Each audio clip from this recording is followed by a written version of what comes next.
За тариаланд ярьж байна. Нэвтрүүлэг энэ удаагийнхын дугаарыг Арангаа аймгийн Үлзийт сумаас бэлтгэж сонсогчдаа бүхэнд хүргэж байна. Тэгэхээр бид энд Үлзийт сумд газар тариалан эрхэлдэг Эрдэнэ Ульяс Монголиа гэдэг компани захирал нэм гэрэлтэй уулзаж байна. Сайн байна уу? Та сайхан намардж байна уу? Сайн байна уу? Сайхан намардж байна. За тэгэхээр би бол энд нутагт бол ер нь анх удаа ирж байна. Зүгээр тантай бол анх удаа уулзж байна л да. Тэгэхээр зүгээр аж ахуй нэгжийн нэрнээс эхлээд ярил л да, тийм ээ. Эрдэнэ Ульяс Монголиа гэдэг энэ их бас их өвөрмөцсөн нэр байна. Зүгээр энэ аж ахуй нэгжийг одоо хэдэн онд анх байгуулж энэ нэр ер нь ямар учиртай сонин содон нэр байна тийм ээ. Эндээс яриагаа эхлэе. За сайн байцгаана уу. Манай гэр бүлийн хүн гадны хүн байхгүй юу? За. Австрали улсын иргэн байдаг. Тэгээд манай гэр бүлийн хүний овог нь болохоор Williams.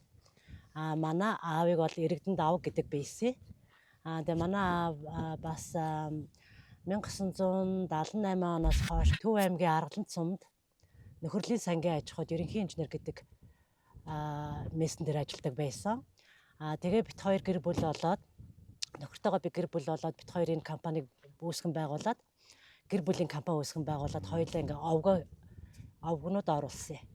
Тэгээд энэ Эрдэнэ Williams Mongolia гэдэг компани байгуулад аж ахуй нэгж байгуулад тэгээд Арангаа аймгийн Үлзийт сумын Байшир баг дээр 2013 оноос хойш үйл ажиллагаа ерөнхийдөө явуулж байна. Бид нар бол энд нэг 2000 га талбайтай. Тэгээд тэрнээс хойш тариалт хийгээд янз бүрийн юм үзээд өдий хурж байна да.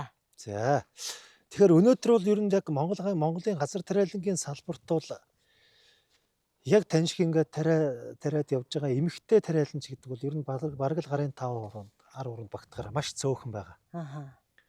Тэгэхээр таны өөрийн чинь хувьд энэ хөдөө аж ахуй за тэр дундаа энэ газар тариалангийн салбар руу ер нь яагаад орохоор болов өөрөө одоо тийм багасаа дур сонирхолтой байв эсвэл бас таны аав бол бас ингээд хүчин сангийн аж ахуйд бас ингээд механик газар тариалангийн үйлдвэрт ингээд ажиллаж хөдөлмөрлж исэн ийм хүн байна тийм ээ. Аавын одоо энэ нөлөө байв уу? Ер нь та өөрөө яагаад энэ салбар руу ингээд яваад орчив? За би 10 жилээ төгсөөд хөдөө аж ахуй их сургуульд агри инженерийн ангиар орж ирсэн. Тэгээ би 2001 онд төгсөж ирсэн. Тэгээд нөгөө хар багасаа нөгөө аавыгаа дагаж талбайгаар явдаг байсан. За. Тэгээд аавын нөлөө их байгаа. Тэгээд ерөнхийдөө орсон гэхвүдээ. Тэгээ сургуулаа төгсөөд манай гэр бүлийн хүн ч гэсэн бас тэнд Австрали бас яг энэ мэргэжлэр төгссөн хүн. Тэгээ бид хоёр нийлээд ерөнхийдөө энэ салбарт руу орсон. Энэ салбар хичнээн хүнд ч гэсэн их гоё л доо. Өөрөө ингээд хүмүүс одоо энд яг ажиллаад ороод ирэхээр ингээд хүнийг ингэж айгүй гоё ингэж өдөөж өгдөг. Одоо нэг жил нь хэцүү байлаа гэхэд дараа жил болох юм чинь ингээл айгүй тийм өөдрөг сэтгэлтэй байдаг. Ялангуяа тэгээд нөгөө нэг хөдөө ажиллана гэдэг чинь өөр айгүй гоё. Энэ гоё агаарт тэгээд өглөө орой нам гүм сайхан. Ялангуяа урилгээний үед их сайхан л байдаг л та. Хамгийн одоо яг сайхан үе нь юу гэдэг юм бэ? За хамгийн сайхан үе нь бол яг урах цураалт. Тэр мэдээж баг тийм ээ.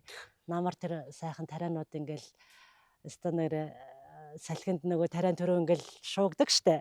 Тэр чимээнд би бол өөрөө айгуу дуртай. Ягаад тэгэхээр нөгөө багасаа аавыгаа дагаж явж байсан болохоор ингээ миний чихэнд хоногшсон. Тэгээд тэр үйл айгуу гоё байдаг л та. Эмэгтэй хүн ингээд энэ бас хүнд салбар руу орож ажиллаад хөдөлмөрлөөд бас энэ зэрэгт өдий зэрэгт ингээ хүрээ явна гэдэг бол амаргүй л дээ тийм ээ. Амаргүй. Ерөнхийдөө нэлээд бэрхшээлийг давсан. За. Хэцүү үе зөндөө байсан. За боли гэд уйл хүйч байсан. Ялангуяа нөгөө байгалийн одоо нөгөө бид нар ч нөгөө байгальтайгаа харьцдаг болохоор байгалийн одоо юунд ордог штэ бэрхшээлд. Бид хэд ч одоо хяравт орж үзлээ, ганд орж үзлээ. Их хэмжээний одоо нөгөө үерт бас урсгаж үзлээ. Бүх л байгалийн гамшиг бол үзсэн. Тэгээд энэ жил бид нар ерөнхийдөө талбайгаа сайхан амраах маягаар хими ууран шийж үзсэн. Тэгээ манайх ч нөгөө айгүй онцлогтой нөгөө хангаа бүс учраас бид нар ч намар эрт 8 сарын сүүлээр хярав ороод ирдэг. Тэгэл одоо хавар тэгээ бид нар одоо нэг гаргалгаа гаргасан. За. Одоо энэ урт хугацаанд одоо ингэж ямар гаргалгаа байж болох уу гэж бодцоод одоо энэ туршлагаасаа хараад ер нь хангаан бүс ч гэсэн ерөөсөө эрт тариул зүгээр юм байна. Хөрс нэг тэг градус руу ороод ирэхэд бол 3 хоногт тэг градус руу ороод ирэхэд тариалт хийхэд бол 90 аятайхан. Тэгээ хянаас өмнө болцсон гүйцэждэг. Тэгээ ургацаа хурааж авахд бол айгүй аятайхан тохиромжтой болж ирсэн. Тэр гаргалгаагаа бид нар олцоо одоо тэрэндээ айгүй дуртай байгаа. Энэ яг одоо энэ танай энэ бүс нутагт өндөрлөг уулын ийм эрт сэрүүндэг ийм газар ер нь зүгээр технологийн хувьд ер нь одоо ямар технологи мөрдөөд явал гайгүй сайхан ургац авч яа тогтвортой. За бид нар одоо яг ерөнхийдөө нөгөө хуучин технологиос жоохон гарч байгаа. Бид нар одоо тэг элдэншүүлэх рүү ерөнхийдөө ер нь орж байгаа. Ялангуяа биднэрт чиг гэдэг юм чи айгүй чухал учраас бид нар талбайгаа ургац хураасны дараа хучлаг үүсгээд, бүрхүүл үүсгээд тэгээд өвлийнхөө цасыг бид нэр хуримтлуулж аваад тэгээд хавар эрт тариалахаар чиг бол яг хангалттай болоод байгаа байхгүй юу. Нэг одоо жоохон технологийн хувьд нэг жоохон асуудал нь одоо бид нар чинь 7 сард 6 сараас ахуулаад 7 сар наадам хүртэл айгүй халуун болдог штэ. Тэр үед бид нар одоо бас гаргалгаа хайгаал одоо яавал энэ чигээ бүр урт удаан хугацаагаар барих уу гэд бас хоорондоо ярилцаад бид нар чинь ингээд одоо нөгөө таньдаг аж ахуй нэгжүүд одоо нөгөө нэг бид нар шиг хүмүүс ингээд тардаг хүмүүстэйгээ санал онлоо солилцоод ингээд суралцаал явж л байна. Гэтэ яг 100% бол яг ард нь бол гарцсан юм одоохондоо алгал байна. Багаар яваал байна. Энэ температурын зөрөө бол одоо маш их сонирн болчтой шүү дээ тийм үү?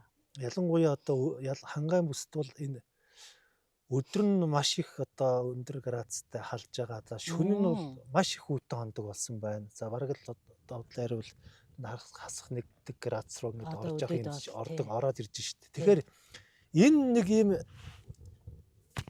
байгалийн энэ нэг үед ер нь зүгээр сорт үрийн тухайд ер нь яг ямар үр сортын тариул ер нь энэ давж гуудуулах боломжтой. Тий, бидний хардлаараа бол богино болцтой.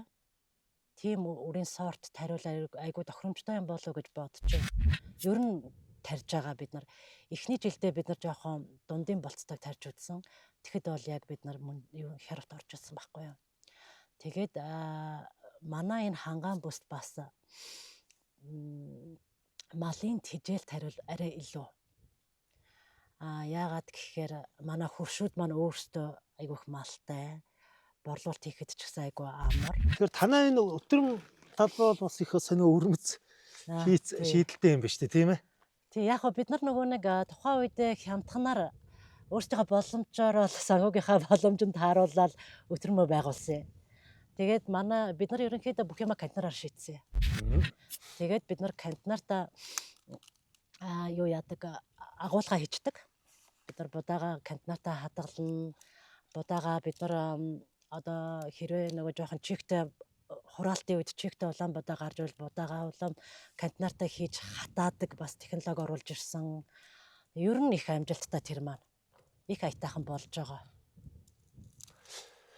Та өөрөө яг ингээд эмэгтэй тариаланч одоо сая харахтул ингээл өөрөө л одоо бүхэл ажилдаа оролцоод явж байгаа харагдчих тийм ээ. Тэгээд хашааны ажлаас ахуулаад. Хашааны ажлаас ахуулаад одоо тэгэл юу гэдгийг өтрөмийн ажил гээл оролцохгүй юм ер нь байхгүй юм шиг байна. Ер нь байхгүй. Ер нь бол тэгэл би өөрөө ерөнхийдөө бүх юмаа хийж ин л гэсэн үг л дээ. Одоо би ч өөрөө урлагиндаа гарч чин трактораа бариад урлагийгээ хийчихээн. Өөрөө бас одоо хими уранш одоо тэгэл бордоогоо хүртэл өөрөө хийчихээн. Ерөнхийдөө нэг бодлоо айгүй амар. Өөрөө хийчихээр. Өөрөө бүх юм мэддэг болчоор ч хүмүүстэй ажиллахаар хүнийг ажилуулна гэдэг чинь өөр айгүй хэцүү. Ирээд тань дээр ажиллаад тусуулчгаар хүм яха байгаа л да. Байгаа. Мэдээж би механикчд бол байна. Би өөрөө яг механикч бол биш шүү дээ. Би яг өөрөө эвдэрлээ бол би өөрөө одоохондоо бол засч чадахгүй байна. Миний хитийн төлөвлөгөө бол би өөрөө засна гэсэн бодолтой байгаа. Тэгээд сураал яваад байна бас. Одоо манай механикчдод ирээл надад ирээл туслаад миний техникийг жин там болгоод өгдөг. Тэгэл тэр үед нь би бас хараал энэ юм байна, тэр нь тийм юм байна гэл одоо бас тэрнээсээ суралцаад явж байна. Бордоо ер нь ямар бордоо яаж хэрэглэж байна? Бид нар янз бүрийн чадвал бид нар нэг био бордоонууд их хэрэглэж байгаа. Тэгээ одоо ерөнхийдөө дэлхийд даяараа л одоо био гэдэг үгтэй болж штэ. Бүгд л био л гэдэг байна. Тэгээд тийшээ ч гэсэн манайх ерөнхийдөө орцсон байгаа. Бид хэд бол сүүлийн хэдэн жил бол био ундрахтай хамтарч тэдний бордоог айгүйх авч хэрэгэлдэг болсон. Тэр нь ч айгүй үр дүнтэй байгаа. Айгүй сайн үр дүн үзүүлж байгаа. Ямар үр дүн яаж мэдрэгдэж байна? Одоо нөгөө гаагаас гарах ургацын хэмжээ бол шал өөр болж байгаа байхгүй юу? Одоо гаагаас гарах нэг гаагаас одоо жишээлбэл нэг 10 цм авдаг бол тэр нь даблдах жишээтэй, 2 дахин нэмэгдэх жишээтэй. Тэгэл бид нарт айгүй тэгээ үннийх нь хувьд бас боломжийн. Тэгээд эндээс бид нар ч Монголоос авчин, гаднаас авахгүй. Тэгэхээр бид нарт айгүй хямд төсөв байгаад байгаа байхгүй юу? Тэгээ би айгүй баяртай байгаа энэ бордог олсон доо. Тэгээ манай би энэ жил бордсон юм уу? Хизээс бордсон юм да? Бид нар ерөнхийдөө 2 жилийн өмнө эхэлсэн. Тий. Тэгээ энэ жил их чинь нөгөө юм тариагүй болохоор. Тий. Хэрэглээгүй дараа жилээс одоо гэрээгээ хийгээл эртгэн шиг тэгэл ямаа хийгээл явна да. Өрн штэ. Тий. Байгаа юм биш. Тий. Тэгээ бид нар чинь ерөнхийдөө бол 4 сарын ихээр манай тариалт эхэлдэг болсон. Тэгээд 9 сар гэхэд ерөнхийдөө хураалт дуустдаг болсон. Нодлон бол бид нар яг тэгж явсан. Түрүүн та зүгээр ярианы ихэнд аавынхаа тухай ярьлаа. Тэр бага нас гээд нэг дуу хүртэл өгдөг ш. Аавтайгаа хамт үтсэн намраа гээл тийм ээ. Тэр нэг сайхан дурсамжаас эргээд ярил бас гоё байх л уу. Тэглгүй яах вэ? Би чин айлын бага охин, дээрээ нэг эгчтэй. Тэгээ маа нутгийнх нь андахгүй л да давга инженерийн 2 охин гээд. Тэгээд тухайн үед чинь нөгөө лүдүшг гэдэг машин байсан шүү дээ. Лүдүшг лөө нөгөө Орсын.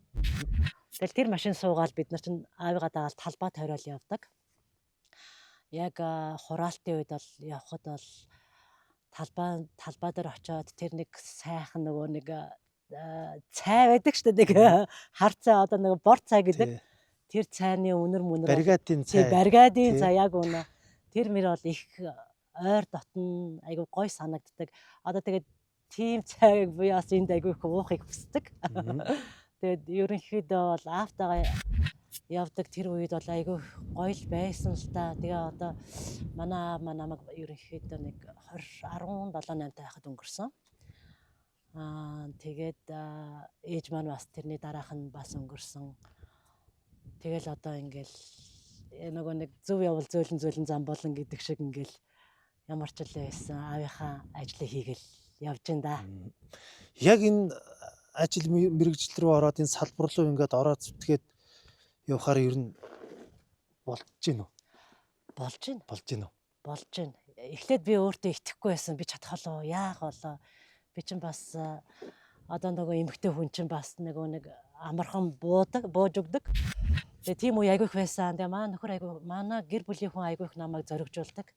Чи чаднаа, чи чадж болж гин гэж айгүйх дэмждэг байхгүй юу. Тийм тулдаа би одоо өдий хүртэл одоо ингэ явж байна да. Ер нь бол хэцүү үе зөндөө байсан. Одоо бол яг хэцүү үе бүгдийг нь ардаа хийцэн л гэж харж байгаа. Ер нь бол одоо ийм сайхан сонирхол байгаад тийм ээ. Өөрийн гэсэн сонирхолтой. За тэгээ дээр нь тэр нэг юм гоё зоригтой ингээд байхад бол ер нь болдгиймаа ямар ч хүн ер нь юмыг хийж бүтээдэг юмаа гэдгийг л үлгэр жишээг л харуулаад явж байгаа юм байна гэж харж байна л да таныг бол. Тий, ер нь нөгөө нэг зорилгоо нөгөө том 50 гэдэг байгаа шүү дээ. Одоо орчин тэгж ярьдаг болчиход байгаа шүү дээ. Тэрийг бол би айгүй үний юм байна гэж бодсон. Тэгээ нөгөө нэг хүн өөрөө ингээд зөв зорилгоо том тавиад тэрийг харж чадах юм бол тэрэндээ хүрдэг юм байна.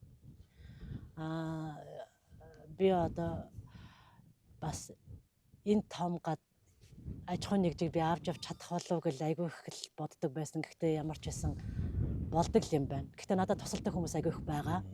Айгүй сайн хамт олон хүмүүс манай механикчуд гээд айгүй олон хүмүүсэд надад их тусалдаг. Айгүй гоё л доо. таны хувь тариаланчийн хувьд ялангуяа энэ Монголын өнөөдрийн энэ газар тариалангийн үйлдвэрлэлийг нэг ингээ тэрийг нь л ингэчүүл нэг гоё болох гээд байна да гэдэг тийм зүгээр хувь тариаланчийн бодол байдаг үү те. Яг хоо малч тариаланчтай хооронд айгүй их асуудал үүснэ. Тэгээ малчтай ч бас буруу биш шүү дээ, хөөрхөн амьтад бас амьдрах гал явж байгаа. Өвлийн цагт ялангуяа бид хэд ч одоо бүх өөрсдийнхөө чадах хэмжээнд ашиглаж байгаа талбайгуудаа хашаал ингээл бид нар чин чадхаараа л хөрсөө хамгаалаад явж байгаа. Гэтэл нөгөө нэг манай хуршууд маань тэрийг ойлгодог хүнч байна, ойлгодоггүй хүмүүс ч байна. Өвөл болохоор нөгөө нэг мал нь бас айгүй хэцүү байгаа. Тэгэл нөгөө хашаа тасалгаас ахуулаад иймэрхүү асуудалд айгүй их гардаг. Тэр үед л жоохон би сэтгэл санаагаар айгүй их үндэ. Яас хэцүү юм бэ гэл тэгэл малчтайгаа сайхан ярих гэж хичээн. Янз бүрийн аргаар л ингээл хичээдэг. Тэгээ одоо бол манай малчд арай өөр болж байгаа ах гэж би бодож байгаа. Ерөнхийдөө бол за бид нар бас ухамсарт бид нар бас малчин хүн бас өөртөө яг яах ёстой одоо малаа яаж хариулах юм те тэр мэрийг одоо жоохон сурж байгаа болол гэж бодож байна. Энд нөгөө нэг гол нь нөгөө манайх ганцаараа байдаг болохоор хурш тариаланч баг байхгүй учраас манай малчт маань жоохон удаан ойлгоод байна гэж би хараад байгаа. Хоол нь бол та бүхэн бол энэ дэлхийн одоо сайхан дэвшилт технологи нөгөө тэг элдэншүүлэг технологи гэж ярьж байгаа. Тэрийг ер нь хэрэгжүүлэх гал нөгөө сүрлэн хучлага Тий нөгөө хөрсөн тийгээл хөрсөн хамгаалахад ингээл яваад байгаа тий. Тий яагаад тэгсэн бэ гэхээр нөгөө юу яасан бид хэд хуучны аргыг хэрэгжилж үзсэн ихний хэдэн жил. Тэгсэн чинь нөгөө хавар болохоор айгүй салхитай. Ер нь бол энд айгүй салхитай газар л та манайх. Тэгээд нөгөө нэг бид нар механик уранш хийгээд Механик уранш шүү дээ. тий механик уранш хийнгүүт нөгөө хөрсийн маань нөгөө нэг салхичин сайхан хийсгээд бүр ингээд айгүй амар болгосон байхгүй юу. Тэгээ бид нар за энэ юусоо буруу болох юм байна. Одоо салхи ихтэй жил бид нар ингэж болохгүй юм байна. Ерөнхийдөө тэг элдэншүүлэх буюу хөрсөө хөдлөхгүйгээр тариалт хийх юм байна. Тэгээ тэр ер нь тэр механик ураншаас жоохон холдъё гэд бид нар тэр тэг элдэншүүлэх рүү ерөнхийдөө 100% орчод байгаа байхгүй юу. Тэгээд сүрлэн хучлах бүрхүүл үүсгээд тэгээд бид нар юу яадаг хамгийн том асуудал нөгөө нэг биднэрт одоо юу тулгараад байгаа вэ гэхээр энэ технологи дээр нөгөө нэг хог ургамал маань хог ургамлаа бид нар 100% хянаж чадахгүй бол одоо манай бидний тарьж байгаа юмнууд чи ямар ч үр дүнгүй болчиход байгаа байхгүй хог ургамлууд нь барьчаад байдаг. Тэгээд би энэ жил ерөөсөө хог ургамлаа хянаа гэд химийн уранш хийсэн байгаа юм. Тэгэл хойтонгоос үзэх гээл. Тий хойтонгоос бол нэлээд том төлөвлөгөөтэй. Тий тэгээ бид нар бас холимог тариалтыг оруулж байгаа. Холимог тариалт хийж бид нар хөрсөндөө өгөх тэр элементүүдийг микро элементүүдийг бас бид нар холимог тариалтаараа бас оруулъя гэж харж байгаа. Ерөнхийдөө бол болох байхаа Л гэж харж байна. Яг одоо ингээд ийм нэг за болидоо гэд шантрах үед он жилүүд бол одоо бас нэлээ баггүй байсан баг. Тэр үед ер нь зүгээр яаж өөрийгөө зоригжуулж давж туулж гарч ирсэн юм бэ? Би өөрөө айгу тийм нөгөө юу яадаг юм шиг байгаа юм. Өөдрөг сэтгэлтэй хүн шиг байгаа юм. Яг айгу сэтгэл санаагаар ундаг үе байсан. Ялангуяа нодлон манай би чинь баг 1000 талбай тарьсан. Тэгээд нодлон бид нар чинь баг 80% мөндөрт орсон юм. Тэгэхэд бол тэгэл тэгэхэд л айгу хэцүү байсан л да. Тэгээд би өөртөө юу гэж хэлсэн бэ гэхээр яг би 2 том бандтай юм. Манай 2 том банд ч одоо 18 19-тэй 2 банд байгаа юм. Тэгээ 100 сургуулийн тарахаар надад ирж тусалдаг. Тэгээ миний бас нөгөө ээлжийн тракторын жолооч. Тэгээ ээлжийн механикч бас. Тэгээд би бас нөгөө хүүхдэд айгүйх ажил хийлгэх сургалаадаа л гэж бодоод тэрний хүчинд л би за яах вэ 1 жил ингэсэн юм чинь дараа жил гэж бас байна. Тэгээ миний хүүхдүүд бас айгүй сайн ажил хийж сурлаа энэний хүчинд гээд яг гэр бүлийн бизнес болохоор чинь тэгэл би биэндээ л айгүй тус дэмтэй тэгээд хүүхдүүд айгүй зөв болгосон юм болов? Таны хоёр Өгөөс өрн тариалан чулах хүн байна уу? Сонирхол байна уу? Одоо манай том хүүхэд 12-оо төгсөөд механик инженерийн Механик ангид явж инженер. байгаа. Оо зөө. Тийм. Тэгээ одоо бас өв дамжсан одоо нэг хүн гарч ирэх юм болов гэж хараал ээж байна. Тий. За энэ жил намар ер нь ямар болж байна? Сайхан байна уу? Би бодохдоо энэ жил их аятайхан байна гэж бодож Аятайхан байна. Тий, энэ жил нэг айхтар хяравч орж ирсэнгүй, дулаахан. Яг хоо тарьсан бол бас аятайхан байсан болов уу гэж бодож байна. Тэгээ одоо яг юм нэгээд дуусах юм биш. За баярлалаа тэгээд. За, маш их Багч гэсэн баярлалаа. цөөн хугацаанд ингээ яриад байвал бас яриа л авах тийм ээ. Тий. Тэгээд танд болон танай гэр бүл хамт олонд одоо бас эрүүлэг хамгийн сайхныг хүсье. Одоо ургац дандаа одоо ариун байхын эрүүлэг. Маш их Яа, баярлалаа. тий, баярлалаа. Гоё өрөөл өглөө. Маш их баярлалаа. За баярлалаа.